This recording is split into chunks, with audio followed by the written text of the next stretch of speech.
pregnant wife was locked out of her own mansion with billionaire mistress took over everything.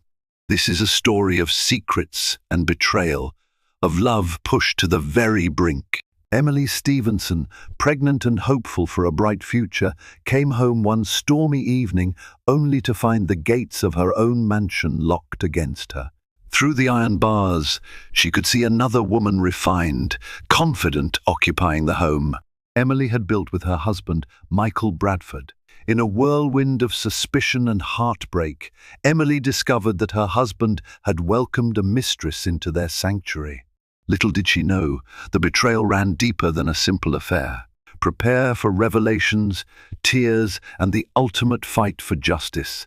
Rain hammered against the windshield as Emily Stevenson pulled into the long, tree-lined driveway of the Bradford estate.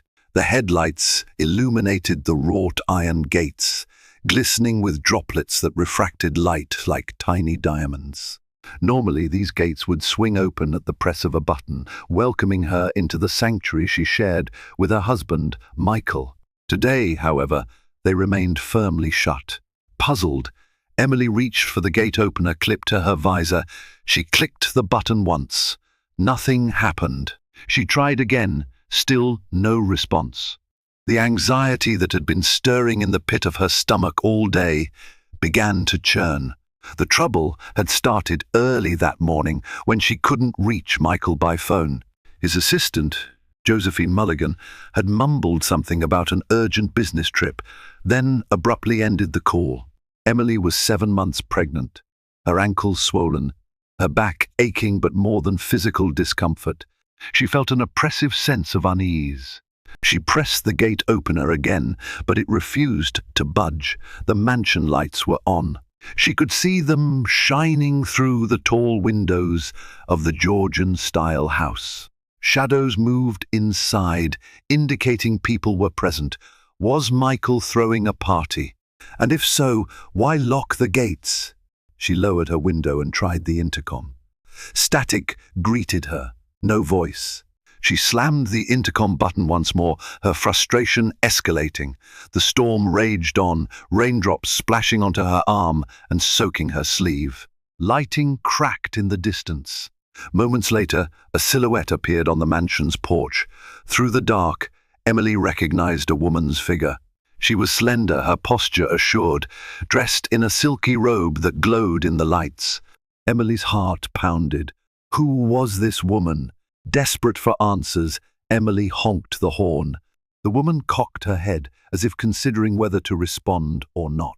Eventually, she lifted a cell phone to her ear and spoke into it. Emily's cell phone remained silent in her lap. She wasn't receiving a call. Then, in a moment that felt like slow motion, the woman turned on her heel and disappeared inside. For a brief second, Emily hoped that perhaps this was a friend of Michael's or a colleague from his real estate development firm who'd arrived unexpectedly. But who would lounge around in a robe inside someone else's home? Headlights flashed behind her. Another car was approaching. Emily recognized it as the staff driver, Richard Kim, who sometimes helped around the property. He rolled down his window and gave her a half-apologetic, half-wary glance. "Miss S. Bradford," he said, voice trembling in the gusty wind. "I wasn't aware you were coming tonight." "Coming tonight?" Emily thought, baffled. This was her home. Of course she was coming here. "Open the gates," she ordered. Richard hesitated. I'm sorry, ma'am, but I was told not to let anyone in." Shock bolted through Emily. "Who told you that? Michael?" Richard avoided her eyes. "Not exactly. Miss S. Bradford. Mr. Bradford's instructions came through Miss Clara Thompson." The name meant nothing to Emily. She'd never heard Michael mention a Clara Thompson, and she certainly wouldn't expect a total stranger to have the authority to lock her out of her own residence. The storm raged on, but a greater storm brewed inside Emily. Fear, outrage, and confusion collided in her chest. This was just the beginning of a nightmare she could never have anticipated. Several hours later, after fruitless arguments at the gate, after calls to Michael still went unanswered, Emily found herself in a nearby motel. feeling more alone than ever. She was drenched from the rain, her body shaking from cold and adrenaline. Even her unborn baby seemed restless within her, kicking against her taut belly. Sleep was impossible. She scrolled through her phone, reading texts and emails she had exchanged with Michael over the last few weeks. They had been discussing baby names, planning for the nursery, joking about Emily's new cravings for pickles with chocolate sauce. There was no hint of distress. Nothing suggested that her husband was drifting away or that he would allow someone else to occupy their mansion. Morning came, bringing a pale sun and an uneasy calm. Emily called Michael's office again. This time, Josephine sounded more defensive than dismissive. "Miss S. Bradford, I'm sure Michael will be in contact soon," she said. He left explicit instructions that he was not to be disturbed, not even by you. Emily's rage nearly boiled over, but she contained it. Yelling at Josephine wouldn't help. Instead, she reached out to their family attorney, Miss Catherine Willis, a woman who had helped them negotiate business contracts in the past. Catherine listened intently. "This is highly irregular," she said. "He can't legally lock you out if the property is in both your names. Let's find out what's going on." She agreed to make some calls, do some digging. Emily's next move was to drive over to her best friend's house. Rebecca Chang had known Emily since college. She opened the door to find Emily, eyes puffy from crying and exhaustion, one hand protectively cradling her belly. Without a word, Rebecca pulled her into a fierce hug. Over coffee, Emily recounted the events of the previous night, the locked gates, the mysterious woman, the staff's refusal to let her in. "That's insane," Rebecca said. "Michael is your husband. This is your home. How could he do something like that?" Emily stared at her mug, swirling the coffee. "I don't know. He's never been cruel. He's been stressed with work, but never this. Callous." The conversation was interrupted by a call from Catherine. "I've made contact with his office. Apparently, Michael has taken an indefinite leave of absence. The rumors suggest he's out of the country on a private matter. As for who is occupying the house, I'm told her name is indeed Clara Thompson, and she's not just some stranger. She's being introduced as Michael's fiancée." Emily's heart dropped. Fiancée? She was still legally his wife, and she was pregnant with his child. How could he have a fiancée? She pressed the phone closer to her ear as Catherine continued. "I'm still verifying, but it seems your husband took large sums of money out of your joint accounts in the last few weeks. He's purchased property under Clara Thompson's name. Something is very wrong here, Emily." Tears streamed down Emily's cheeks. It wasn't just betrayal, it was the systematic dismantling of everything she knew. She felt the baby shift. As if sensing her anguish, Rebecca placed a hand on Emily's. "We'll get to the bottom of this," she whispered. "I'm with you every step of the way."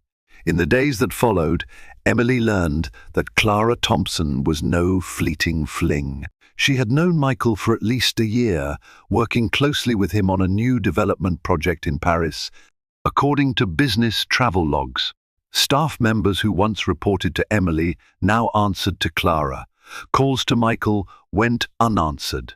Any attempt to reclaim the mansion met with fierce opposition from newly hired security guards under Clara's orders. They refused Emily entry. What stunned Emily the most was how quickly her life had been upended.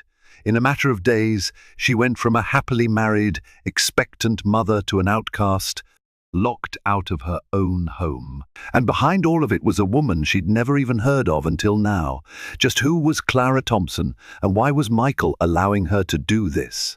Fueled by both a hunger for answers and the anguish of betrayal, Emily decided to pay a visit to the Bradford estate once more.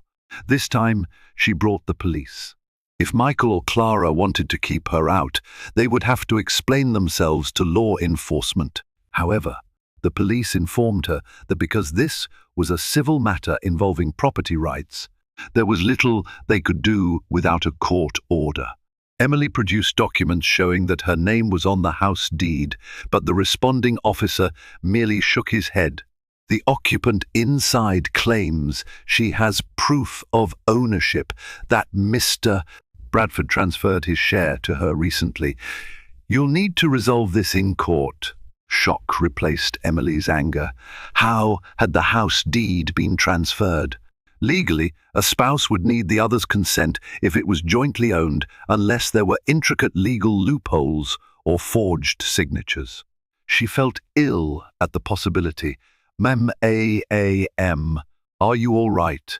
one of the officers asked, noticing Emily's pale complexion and trembling hands. She pressed a palm to her belly, trying to steady herself. "I'm fine, just stressed." Leaving in defeat, Emily's sense of isolation grew. This mansion had been her dream home, a place she envisioned raising a family. Now, it was like an impenetrable fortress under enemy control.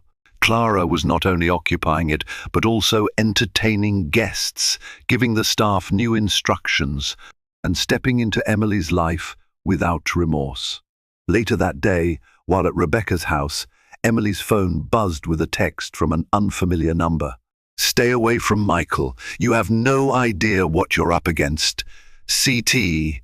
Emily felt the blood drain from her face. Clara had her phone number. Not only was Clara actively expelling Emily from her own life, but now she was sending threats. Emily's pregnant belly seemed even heavier with dread.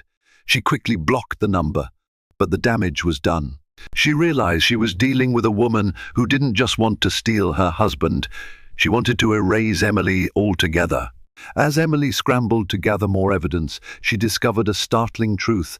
The staff at the Bradford estate, people she had welcomed into her life, had sworn loyalty to Clara. Josephine Mulligan had always been polite to Emily, but was known to be fiercely devoted to Michael. Did Josephine also side with Clara now? Possibly, yes, given the abrupt end to phone calls and the tightly guarded secrets. Her heart panged with betrayal. She recalled staff parties in the mansion's rose garden, the laughter, the camaraderie. She'd always believed they were more than employees. They were practically family. Now, the same people who once greeted her each morning with a warm good day, Miss S. Bradford, couldn't even meet her eye. Not everyone deserted her, though. One of the older maids, Grace Caldwell, sent her a discreet email. "Miss S. Bradford, I don't have much time. Miss Thompson has taken over. She told us Mr. Bradford wants you gone. I don't believe it, but she's threatened to fire anyone who disobeys. Some of us fear for our jobs. She said you're unstable, that you'd harm the baby and yourself. I'm so sorry." The tears that fell from Emily's eyes were hot with pain. She realized in that moment Clara had spun a narrative that Emily was mentally unwell, painting her as a danger to herself and her unborn child. Emily could practically sense Clara's manipulative nature, weaving lies that could easily find traction among staff, worried about unemployment or legal trouble. Seething, Emily typed a quick reply.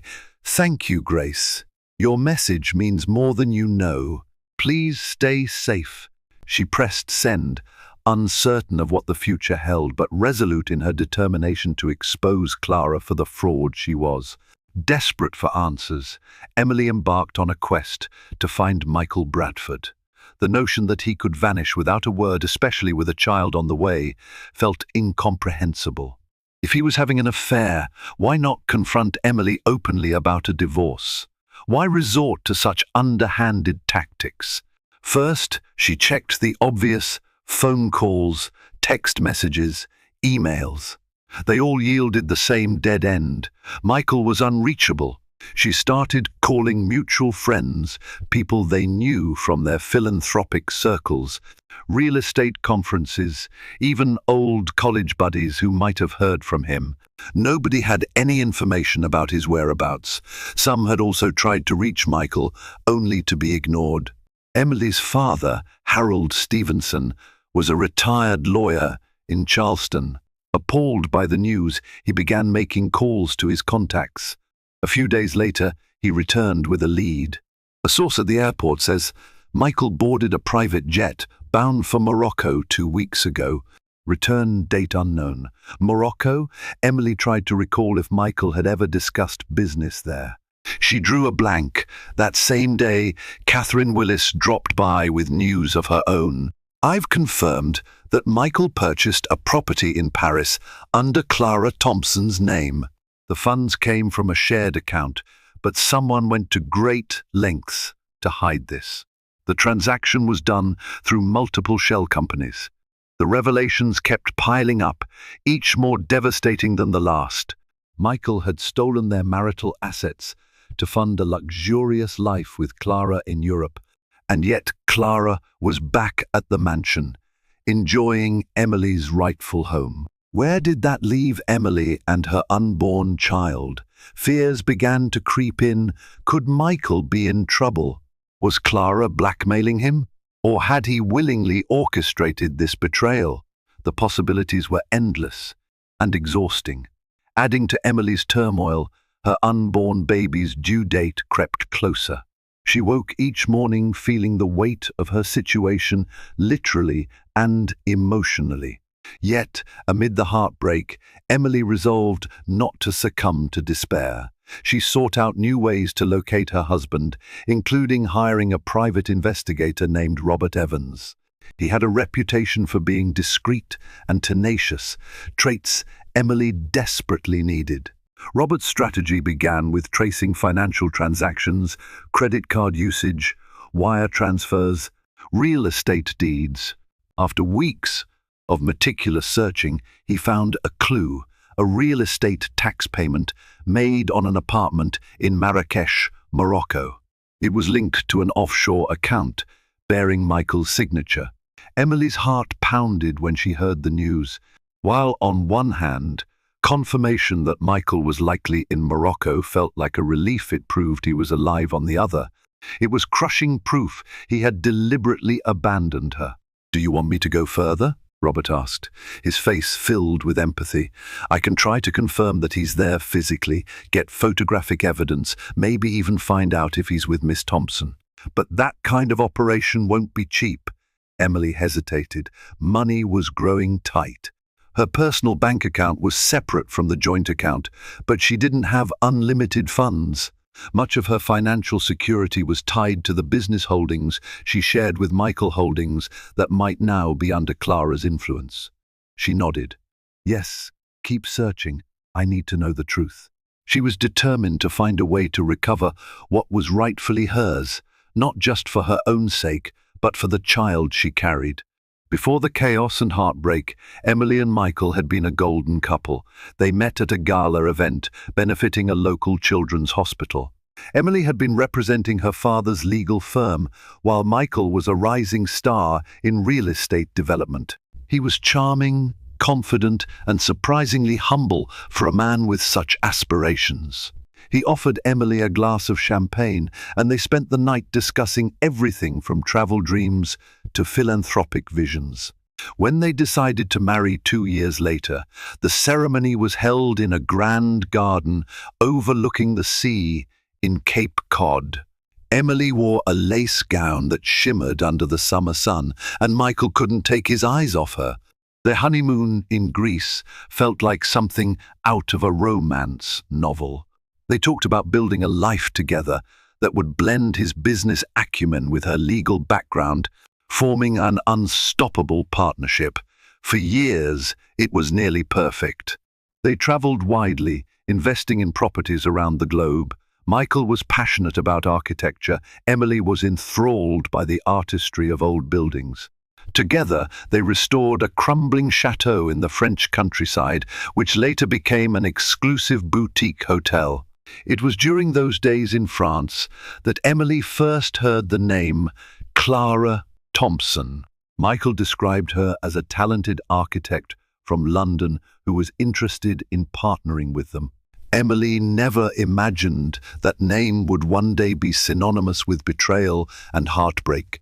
As Emily sat in Rebecca's living room, these memories played like a film reel in her mind. She couldn't reconcile the Michael she once knew, an affectionate, dedicated partner, with the man who had now abandoned her. She knew people changed, relationships evolved, and not always for the better. But this was too extreme, too calculated, too cruel. Rebecca interrupted her thoughts with a gentle hand on her shoulder. "Hey," she said softly. "You know you can stay here as long as you need. Don't worry about imposing." Emily squeezed her friend's hand. "Thank you," she whispered. "I don't know what I'd do without you." A part of her yearned for the simpler days when she and Michael tackled life's hurdles side by side. She could still feel the ocean breeze on that Cape Cod wedding day, still remember the warmth of his vows. She placed a protective hand on her abdomen, feeling the flutter of the baby. "You'll be safe," she murmured, a promise to her unborn child. "No matter what happens, I'll protect you." The mounting stress weighed heavily on Emily, both physically and mentally. Her OB-GYN, Dr. Sarah Carter, voiced concern during Emily's next checkup. "Your blood pressure is a bit high, which isn't unusual given the circumstances, but we need to keep it monitored. The baby seems healthy for now, but you have to find ways to reduce stress." Emily offered a sad laugh. Easier said than done. Nevertheless, she took Dr. Carter's advice seriously. She enrolled in prenatal yoga classes and tried deep breathing exercises. She also made an appointment with a therapist, Dr. Marianne Russell, to help her navigate the emotional whirlwind. Meanwhile, Robert Evans, the private investigator, returned with new intelligence.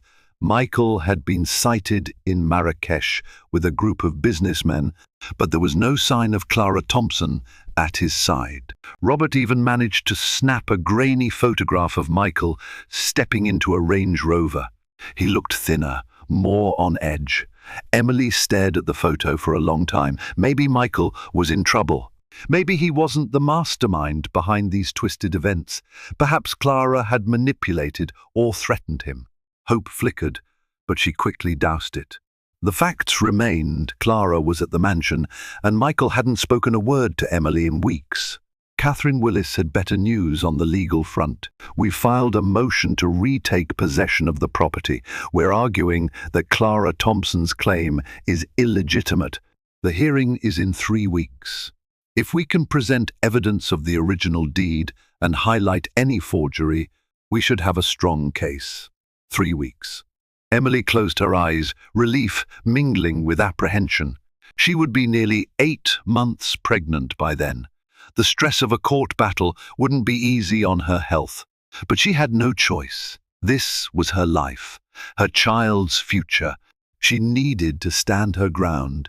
In the meantime, Catherine suggested they file a motion to freeze the joint accounts so Clara couldn't drain them further. They hoped it wasn't too late. Emily prayed that some of their assets remained, enough to support her and the baby should the worst come to pass. Outside the courthouse, a swarm of reporters awaited a high-profile case unrelated to Emily's, but she couldn't help feeling uneasy. Her story might soon become public scandal, pregnant heiress locked out of mansion by mistress. The tabloids would feast on it. That thought alone made her stomach churn. That night, she lay awake on Rebecca's couch, hand on her belly, speaking softly to the child within. She recounted memories, sang lullabies, anything to soothe the baby and herself. In the silent darkness, she prayed that justice would prevail. She knew it wouldn't be a simple victory, but perhaps, in the swirl of heartbreak and betrayal, she could find the strength to rebuild her life. The week before the court hearing, Emily received a package with no return address. Inside was a set of photographs. Each depicted Michael and Clara in various intimate settings, a candlelit dinner in Paris, a yacht party on the Mediterranean, strolling hand in hand through Venice. Emily's hands trembled as she flipped through the images, her stomach roiling with nausea. Mixed in with the photos was a letter, typed in a neat font. "Emily, get used to seeing us together. You'll never reclaim what's no longer yours. Clara, tears coursed down Emily's cheeks as she stared at the letter. Her heartbreak gave way to anger. Clara was taunting her, invading her life not just physically, but psychologically. What kind of person went out of their way to torment a pregnant woman? Rebecca found Emily in tears, clutching the photographs.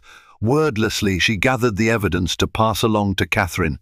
Perhaps they could use Clara's letter to illustrate her malicious intent, but the damage was done. Emily spent the rest of the day battling an overwhelming sense of inadequacy, as though she had failed in her marriage, in her ability to hold Michael's love. That evening, Emily opened her laptop and poured out her emotions in an email draft to Michael. She wrote paragraphs upon paragraphs, demanding answers, pleading for the truth, expressing her anguish at being cast aside. She never sent it. She didn't even know if Michael still used the same email. She simply needed an outlet for her torment. The following day, Emily received a second anonymous package. This time, it contained documents, wire transfers from the joint account to multiple shell companies, each connected to Clara. A small post-it note read, "For the hearing, prove she's a thief." No signature. Emily showed the documents to Catherine and Robert. "Any idea who sent these?" she asked. Brows knitted in confusion. Robert frowned. "No clue. But someone on the inside must be sympathetic to your cause. Possibly a staff member, or even a business associate of Michael's who disagrees with what's happening." They had no time to unravel the source. The hearing loomed. Emily clutched the documents like lifelines. If these records were genuine, they could dismantle any claim Clara had on the property. They showcased blatant financial manipulation and might even suggest coercion of Michael's assets. Yet one question lingered. If Michael truly was coerced, wouldn't he have tried to contact Emily somehow? Every time she tried to hold on to the possibility that Michael was a victim, the mounting evidence suggested otherwise. Her heartbreak was overshadowed by a stark reality. She was about to enter a legal war against the man she had once loved more than anything. The day of the hearing arrived with a drizzle of rain, reminiscent of the night Emily was first locked out of her home. Dressed in a simple navy maternity dress, Emily felt nerves knot in her stomach as she and Catherine entered the courthouse. Her father, Harold, accompanied them for support. To Emily's astonishment, Clara Thompson showed up in person, flanked by a team of lawyers. She wore a tailored black suit, her hair impeccably styled. She looked every inch the mistress-turned-tycoon, exuding confidence that bordered on arrogance. Catherine presented the case succinctly. The property deed was co-owned by Emily and Michael. Any transfer to Clara was invalid without Emily's consent. The provided wire transfers illustrated a potentially fraudulent scheme. Clara's attorneys responded with an avalanche of paperwork, claiming that Michael had full authority to act on behalf of their marital assets. They brandished alleged documents where Emily's signature appeared, giving Michael power of attorney. The color drained from Emily's face. She'd never signed such a thing. Were her signatures forged? Catherine launched into a withering cross-examination. "Miss Thompson, can you explain how you came to occupy the Bradford estate and under whose invitation?" Clara smiled coldly. "I was invited by Michael himself. He informed me that his marriage was over and that I would now be the rightful lady of the house." Emily gripped the edge of the table, nails digging into the wood. She felt her baby kick, a sharp reminder to stay composed. "Miss S. Bradford," the judge said, turning his attention to Emily, "when was the last time you spoke directly with your husband?" Emily's voice trembled. "Nearly 6 weeks ago, Your Honor. He left on what he claimed was a business trip, and I've had no direct communication with him since. He's unreachable." Clara's attorney seized upon that. "If Mr. Bradford is out of the country on vital business, we can't rely on his immediate presence to verify these claims. He has, however, provided Miss Thompson with documents indicating she is entitled to the property. Catherine countered by presenting the wire transfers, the suspicious timeline, and the fact that the staff had been given new instructions to bar Emily from her own home. The judge listened intently, scribbling notes. After hours of testimonies and scrutiny of documents, the judge declared that further investigation was necessary. However, he was sympathetic to Emily's plight. He issued an interim order preventing Clara from altering the property or removing assets until the matter was resolved. He also demanded that Michael appear within 30 days for a final hearing or risk default judgment. It wasn't a complete victory, but Emily felt a surge of relief. At least Clara no longer had free rein. Emily had hoped to walk away that day with the right to return home, but the judge played it safe, worried about the contradictory paperwork that suggested Emily may have relinquished her rights. As the hearing concluded, Clara passed by Emily, pausing only to deliver a parting blow. "I hope the stress doesn't affect your baby," she cooed, a saccharine smile on her lips. Emily clenched her fists, her eyes brimming with tears. She refused to give Clara the satisfaction of a response. In the aftermath of the hearing, Emily found herself caught in a whirlwind of opinions. The local media had caught wind of the story. Headlines like "Socialite's Mansion Under Siege" by Mistress circulated on tabloid sites. Strangers on the internet debated whether Emily was a victim or complicit in some twisted game of marital warfare. Amid the chaos, Emily discovered unexpected allies. Former staff members who had left the mansion prior to Clara's takeover reached out to offer support or share documents that might help Emily's case. One of them, a gardener named Miguel Rodriguez, claimed he overheard conversations suggesting that Clara had manipulated Michael with blackmail. The specifics were unclear, but any lead was valuable. Yet not everyone was on Emily's side. Josephine Mulligan, Michael's assistant, publicly defended Clara, insisting that Mr. Bradford has found his soulmate and Emily was never a fit partner for him. The betrayal stung. Emily had always been kind to Josephine, offering her a raise just the previous year. Complicating matters further, Emily began receiving cryptic emails from an anonymous source. They hinted at a scandal involving Michael's business dealings, suggesting he was fleeing from more than just a failing marriage. Could Michael be running from legal trouble, leaving Clara to do the dirty work at home? Determined to protect herself and her unborn child, Emily scheduled another meeting with Robert Evans. They sat in a dimly lit cafe, away from prying eyes. Robert looked grave. "I've uncovered rumors that Michael may have been involved in a money laundering scheme connected to international real estate transactions. If true, Clara might hold incriminating evidence. She could be using it to control him." Emily felt her pulse quicken. Had Michael turned to crime? Or had he been desperate to save a failing business, only to get trapped? Either way, it didn't change the reality that Emily's life had been hijacked. "We need solid proof," she said. "If Clara is blackmailing Michael, we can blow her claims out of the water and reclaim the mansion." But a nagging doubt persisted. If Michael was truly coerced, why hadn't he warned Emily or at least left a cryptic message? Perhaps he didn't trust anyone, not even her. A week later, as Emily prepared for yet another legal meeting, she received an email from an untraceable address. "Meet me at the Blue Orchid Lounge, 9 p.m. tonight. Come alone." A friend, Rebecca, and Catherine both cautioned her against going. It could be a trap, but Emily's gut told her this was the inside contact who had been sending the documents. This might be her best chance to uncover the truth. Clad in a simple coat that masked her pregnancy as much as possible, Emily slipped into the lounge's dim interior. Smoke and low jazz music enveloped her. She chose a corner booth, scanning the room. Eventually, a man wearing a dark fedora approached, his face partly concealed by the club's shadows. "Miss S. Bradford?" he asked softly. Emily nodded, Heart pounding, he lowered himself into the seat across from her. "I can't reveal my full identity," he began. "Let's just say I'm connected to Michael's business operations. I learned that Clara set him up, lured him into a fraudulent deal with overseas investors. When the scheme collapsed, Michael was left holding the bag. He faced legal repercussions that could ruin him.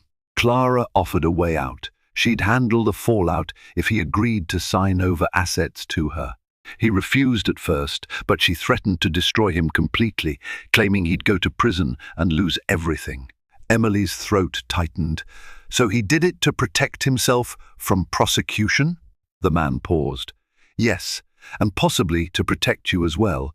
Clara said she'd release false records implicating you in the laundering if Michael didn't cooperate. But once he signed the paperwork, she took advantage. She persuaded him to leave the country to negotiate some hush-money deals with the investors he'd burned. Meanwhile, she's here, seizing everything." Tears welled in Emily's eyes. "Why not just tell me?" The man shrugged sadly. Michael was ashamed. "Also, Clara has eyes everywhere. He might have feared contacting you would put you at risk. But I've grown disgusted watching Clara's cruelty. Especially now that you're pregnant. Michael never wanted this." "How do I stop her?" Emily demanded, desperation coloring her voice. He reached inside his coat and slid a USB drive across the table. "This contains correspondences, audio recordings, and other evidence showing Clara manipulated and blackmailed Michael. Use it wisely. Be cautious.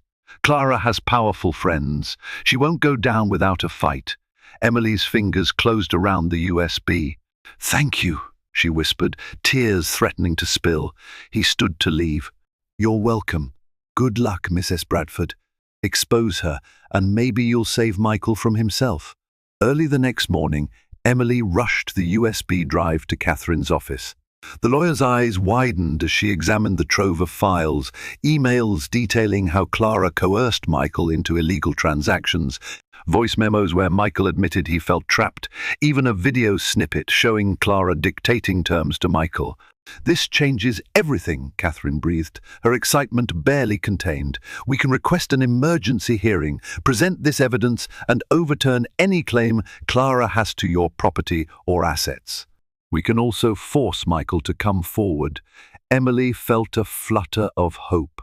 For the first time in weeks, she imagined a future where she could return to her home, where Michael might be redeemed, or at least not wholly lost to her. However, Catherine warned her, "We have to be prepared for a fight. Clara will likely counter that these recordings are fabricated.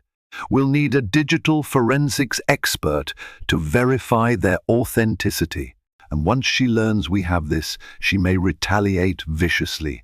Emily nodded, steeling herself for the battle ahead. "We have no choice."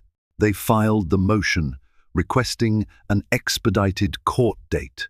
The hearing was set for 1 week later, causing a flurry of activity. Catherine's team worked around the clock to compile a bulletproof case. Meanwhile, Emily navigated her daily life with a sense of guarded optimism.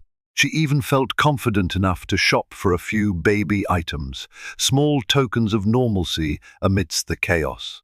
Then came a knock on Rebecca's door one evening. Emily answered, expecting a delivery. Instead, she found herself face to face with Clara Thompson. Dressed in a sleek coat, Clara smirked as she looked down at Emily's swollen belly. "So, you've gone to extremes," Clara said coolly, stepping forward as if she owned the place. Emily blocked her path, refusing to let her inside. "Get away from me!" Emily hissed. Clara's gaze flickered with contempt. "You think you've got some grand evidence? You have no idea who you're dealing with. I can make this entire thing disappear with a few phone calls." Emily's heart hammered. She knew Clara was dangerous, but to have her show up like this, threatening her on her doorstep, was unnerving. "Leave, or I'll call the police," Emily spat, holding her phone up as a warning. Clara laughed, a hollow sound. "Don't say I didn't warn you. You should have stayed quiet." Now you'll regret it." She turned on her heel and sauntered away into the night. Emily locked the door, trembling. In her hand, the phone felt like a flimsy shield against the storm that was Clara Thompson. On the morning of the emergency hearing, Emily's nerves felt frayed. She was now just shy of 8 months pregnant, her body heavy with the life she carried, her mind overloaded with stress. Still, she had to see this through. The courtroom was packed.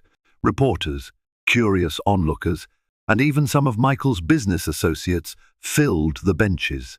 Clara arrived flanked by her lawyers, her face set in a grimace that revealed she knew the stakes were high. Catherine introduced the new evidence.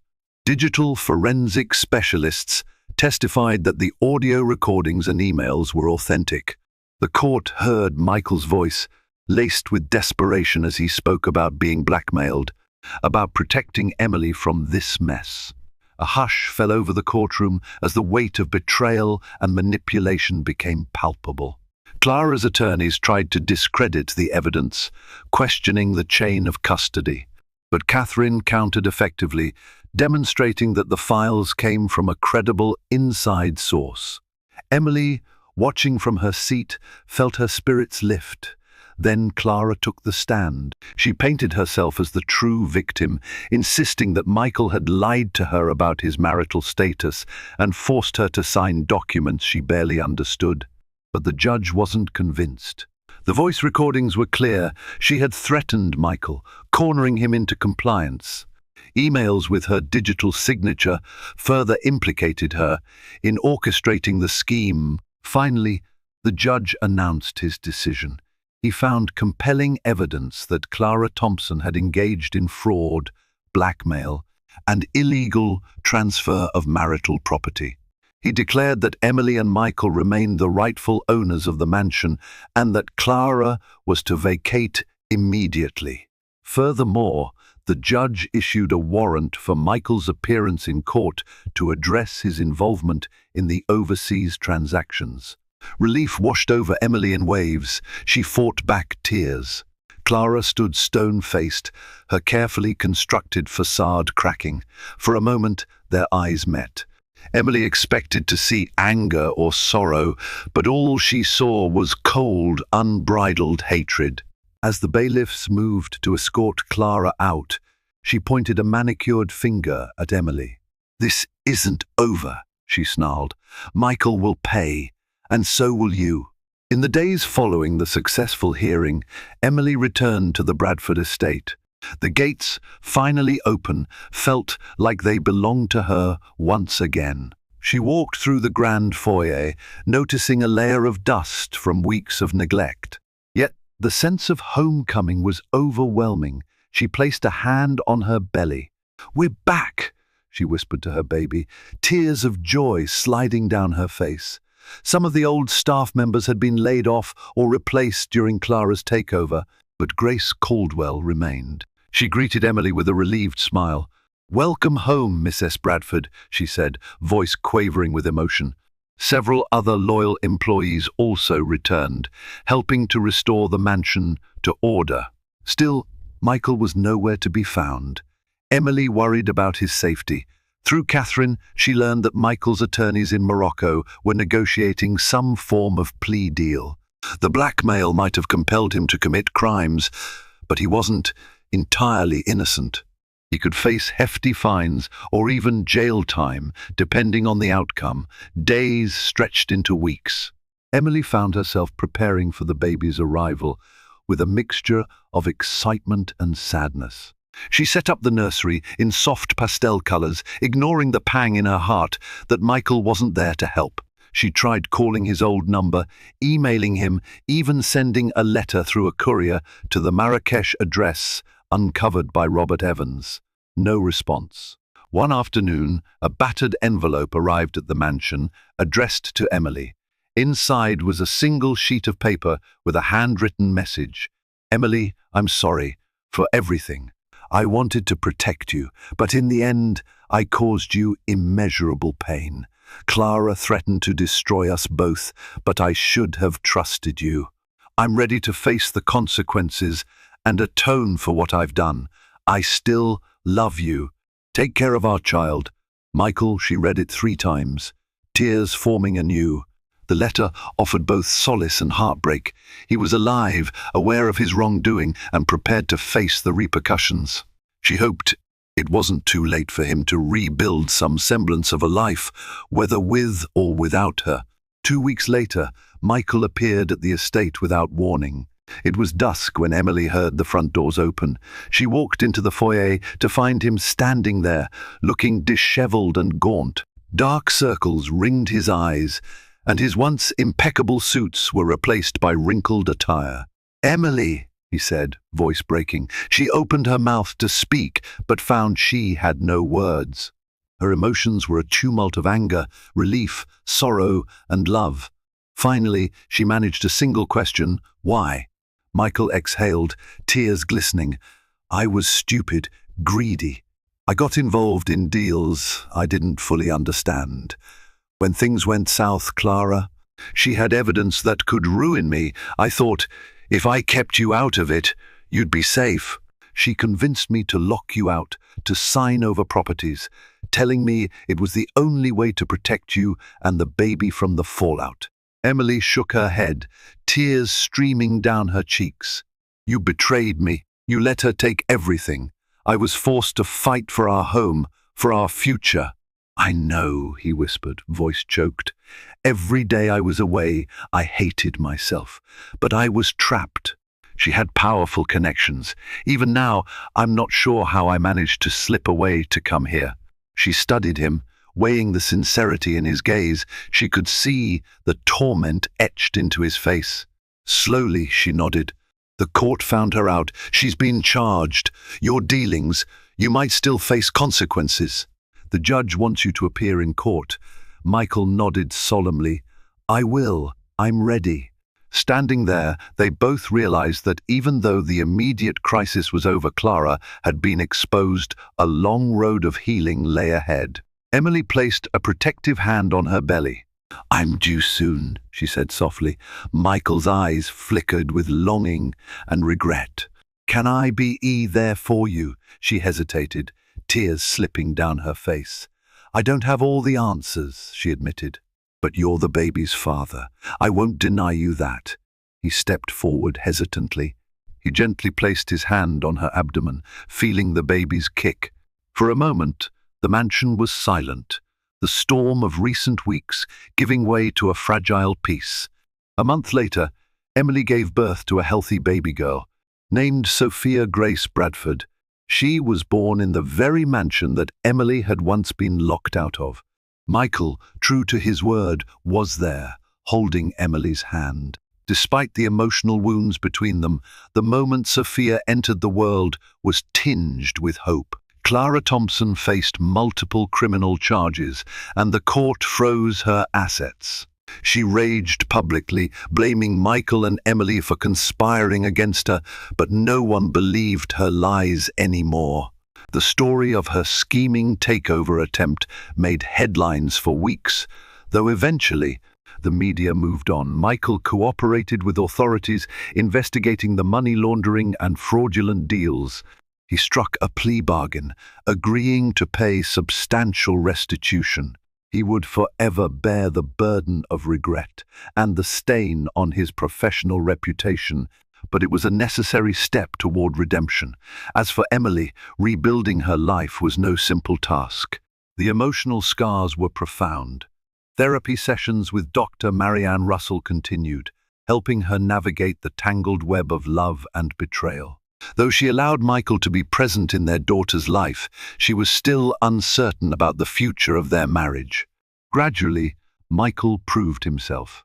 He spent long nights rocking Sophia to sleep, took on the financial and legal responsibilities for his mistakes, and offered Emily sincere apologies, not once but repeatedly, every day. Over time, Emily found herself letting him inch closer, albeit with caution. One crisp autumn evening, they strolled through the restored rose garden behind the mansion, Sophia gurgling happily in her stroller. Emily paused by a blooming bush, trailing her fingers over the soft petals. Michael stood by her side, silent, but present in a way he hadn't been for months. "I don't know if I can ever forget what you did," Emily said quietly, "but I'm trying to forgive."